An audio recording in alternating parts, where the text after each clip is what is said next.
Tariffs. This is the number one thing that everybody in the whiskey industry is talking about right now.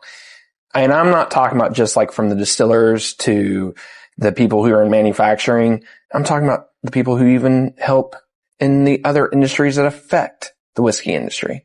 This is a pretty big deal right now. And it's going to affect not only the big guys, but the little guys as well. It's actually kind of complicated. And there's a lot of possibilities how all this ends. So today we're going to kind of talk about how whiskey is smack dab right in the middle of all of this stuff going on with tariffs, and hopefully try to make sense of it all.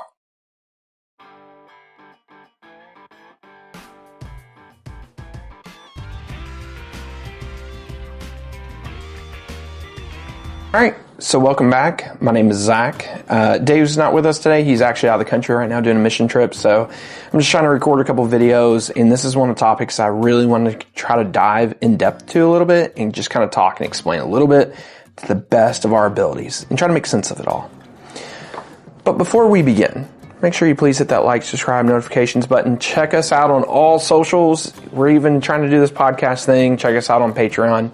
Basically, you guys know the drill by now. Appreciate you all stopping by, and please smash that like button.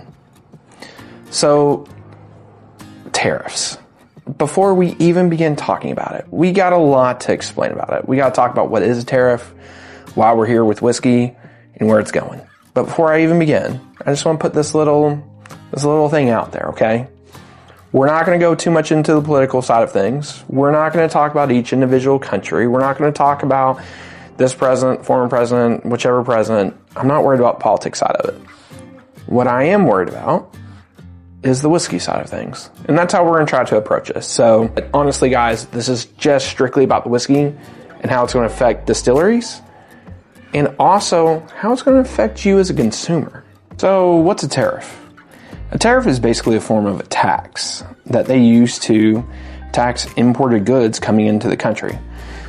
Now, those taxes, they can be small. They can be a couple percentages. They can go up 25, 50, 100. There's some, taxes that go, I think, all the way up to like 150. I don't know if there's really even a limit.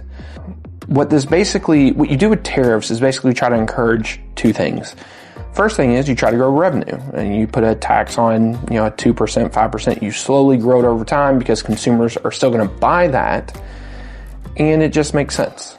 It's a flat rate. Yes, it comes back to us as consumers and to the manufacturers, but the government was able to raise revenue like that. The other point for tariffs, which I think is actually used more commonly for this, is you tax something very high from a certain area. So let's say, for example, we're taxing, and I'm making all of this up, so please, this is not to fact check anything. But we would tax like steel coming from, Brazil or something. Well, you tax that at a really high rate, let's say 25, 30, 40%, to encourage American companies, either national or locally, to buy American steel. Because in theory, then that money stays here, helps the economy, helps grow, and so on and so forth. All right, so now that we know what a tariff is, how did whiskey even get involved with this? So this all started back in 2018 when the US put tariffs on steel and aluminum coming out of Europe. Well, the European Union decided to put tariffs on the US, and one of the unique products they decided to hit was bourbon. See, 95% of all the bourbon in the world is basically coming out of Kentucky. And with 95% of all of the world's bourbon coming from Kentucky, that actually kind of helped them in two different ways. A, they were putting a very unique product on a tariff, which is really whenever you're trying to tariff a country like this, you're trying to do a very unique thing that is unique to said country. And then also that hit Mitch McConnell, who was at the time the Senator Majority Leader and one of the most important people whenever it comes to politics at the time.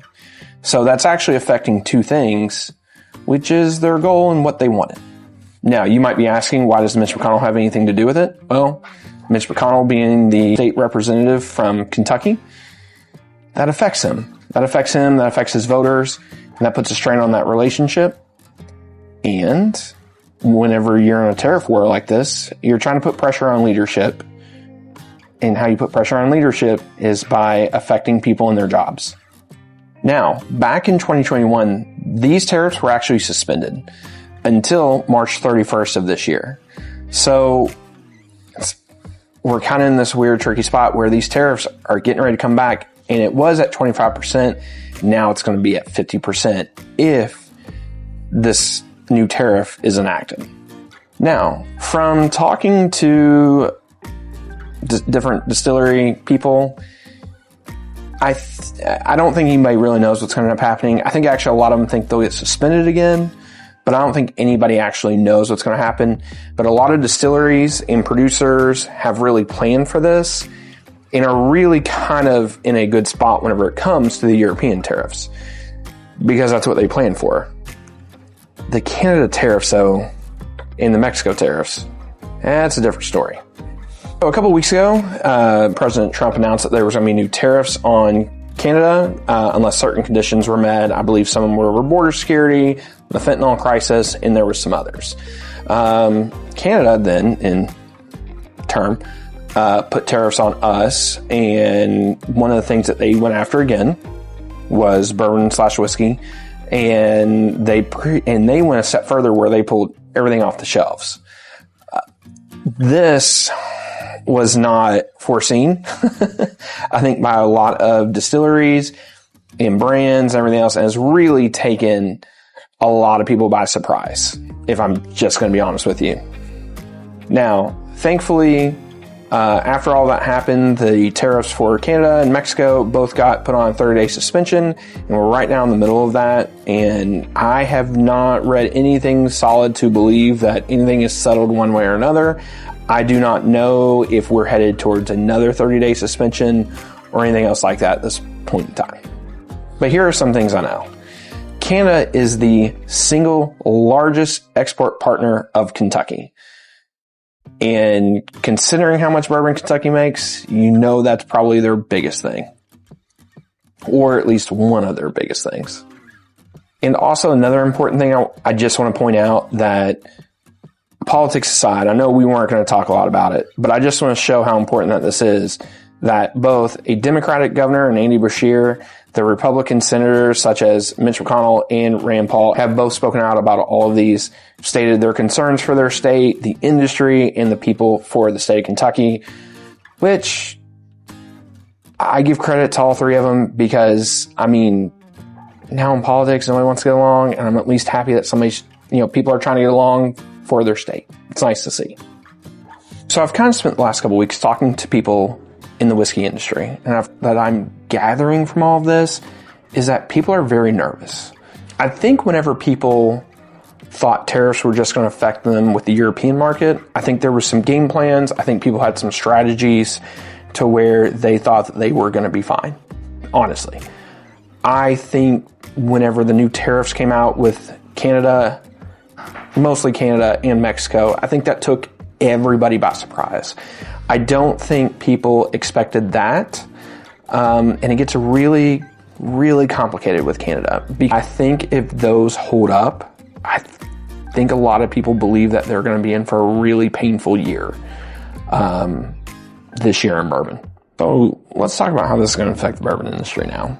Kind of where this whole video has been leading up to. So according to the Kentucky Distillers Association, the bourbon industry brings in $9 billion annually with around 21,000 jobs, and I think it pays close to $4 million in local taxes. That's a lot of money. I didn't even realize it was like that. That's a lot of money. But if the tariffs happen, basically we won't be shipping bourbon. We won't be exporting bourbon out. And with bourbon industry, they have to plan 5 and 10, 15, 20 years in advance. So these distilleries all of a sudden who start planning to ship out so much bourbon, well, now they're not. So now that bourbon's staying at home. And now we have a true whiskey glut of how many bottles will be quote unquote sitting on shelves. Now some of you all, this is where it kind of benefits some of you all as a consumer, in the sense of then there will be an internal price war within the bourbon industry, where now different bottles will be getting cheaper for the simple fact of they can't afford those high prices. They have to move product. So in one way, that actually helps you out as the consumer. But here's where it gets really bad and really complicated. People are going to lose jobs. Distilleries are going to close down. The little guys, there won't be as many little guys anymore. And there will be good brands who can't withstand this glut. And it's a shame. It's terrible. It sucks. It's awful. Like, I don't know what to say, because there's a lot of brands who are just starting out who need time, who need the ability for these big boys to export to help them grow. And I know us as a consumer, I am a consumer just like you probably watching this video. You're thinking to yourself, well, it helps my wallet, it helps, keep a little bit more change in my pockets, right? Yes, all that's true, without question. It's just, there's going to be jobs that are lost. There's going to be an impact on smaller distilleries. And I'll be honest with you, if these big distilleries don't have their act together, there's a couple of them that are not doing great either right now. Could they close? Maybe. Probably sell. That would be my guess, is probably that they sell. But there would be massive changes. So yes, some of this does sound like doom and gloom for the industry. For the consumer here in the United States, well, now that kind of does help our pockets. So it's a really weird and complicated thing, because I don't like the thought of people losing jobs. I don't like the thought of families struggling in an industry that I'm obviously very passionate about. Me and Dave started this YouTube channel, and I've grown more and more passionate about bourbon since I've gotten into it. I have really good friends who work in the industry who, they flat out tell me, like, yeah, if this happens, I know I'm going to lose my job. It's just a matter of time, because that glut will hit. I hate to see that. I really do. I don't know if these tariffs are going to kick in. I don't know what's going to happen with them. I've tried to dig and try to figure out, and nobody can give me a straight answer. Honestly, I don't think people know yet. Maybe we find out something tomorrow whenever I post this video. Who knows? But I think as of right now, I don't think anybody knows. My hope is that in some way, shape, or form, as the whiskey industry continues to grow and evolve from this downturn, the bourbon boom bust, the glut of whiskey that we have on the market, whatever it is, I hope it grows into a positive way, and I hope people don't lose their jobs. I know it's going to happen. It's already happening now. But I do feel at the end of the day for people who are going to lose their jobs. Because if this happens, yeah, it sucks. But like I said, as a consumer, market's going to flood with stuff. It's going to flood with stuff from the big distillers. Now, I will say this. There's a lot more smaller distillers that ship apparently up to Canada than what I even thought. I assume your Maker's Mark, your Buffalo Traces, your Four Roses, Heaven Hill, those kind of brands, Brown-Forman, I expected all those. I didn't realize some even like the mid-sized ones, such as like Michter's, for example, sent stuff up to Canada. I had no clue. And that's going to affect them.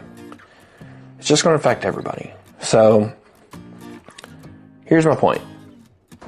I think we're just in for all of this. Like, it's just now beginning. I think tariffs are going to be a thing for the next 4 years, for better or worse. And I think this is going to be a constant ride. I hope it works out for us as consumers. I hope it works out for everybody in the industry. But I would be very prepared if these tariffs kick in and you have a smaller brand or even a bigger brand that you like that you don't think's doing well. You might want to try to buy a couple backups of those bottles, because I can't promise you that they're going to be around forever. So, anyways, I wish I had a happier ending for this, but I don't. It's like on one end, prices are going to become better in theory with the glut, but on the other, there's going to be distilleries shut down and people lose their jobs. It sucks. So, anyways, make sure you hit that like, subscribe, notifications. First time you've ever been here, check out a couple other videos. We love and appreciate you guys. Until next time, we'll see you.